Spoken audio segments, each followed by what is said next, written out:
আসল কথা হলো ক্রিকেট ইতিহাসে এমন কিছু প্লেয়ার নেই যারা তো তাদের ক্যারিয়ার শুরু করেছিল বোলিং দিয়ে, কিন্তু পরবর্তীতে তারা হয়ে যায় প্রপার ব্যাটসম্যান। তাহলে চলেন শুরু করা যাক।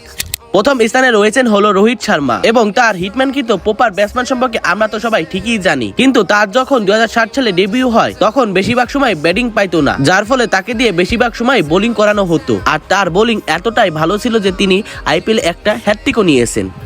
এরপর অবস্থানে রয়েছে মঈন আলী, যেখানে তিনি 2014 সালে ইংল্যান্ডের হয়ে ডেবিউ করেন। আর তিনি ডেবিউ হওয়ার পর থেকে অফ স্পিন বল শুরু করেন, কিন্তু পরবর্তীতে ইংল্যান্ড ক্রিকেট বোর্ড তাকে দিয়ে 1 ডাউন 2 ডাউন এমনকি ওপেনিং করানো শুরু করে, যার ফলে তিনি এক অফ স্পিনার থেকে হয়ে যায় প্রপার ব্যাটসম্যান। এরপর অবস্থানে রয়েছে স্টিভ স্মিথ। তিনি 2010 সালে অস্ট্রেলিয়ার হয়ে ডেবিউ করেন একমাত্র তার লেগ স্পিন বোলিং এর জন্য, কিন্তু তখন অস্ট্রেলিয়া টিমে অনেক প্রতিযোগিতা থাকার ফলে তাকে প্রতিনিয়ত বোলিং করানো হতো না, যার ফলে তিনি ব্যাটিং এর উপর ফোকাস দেন এবং এরপরে থেকে তিনি হয়ে ওঠেন প্রপার ব্যাটসম্যান, এবং তিনি বর্তমান সময়ে অস্ট্রেলিয়া টিমের একজন নাম্বার 1 ব্যাটসম্যান।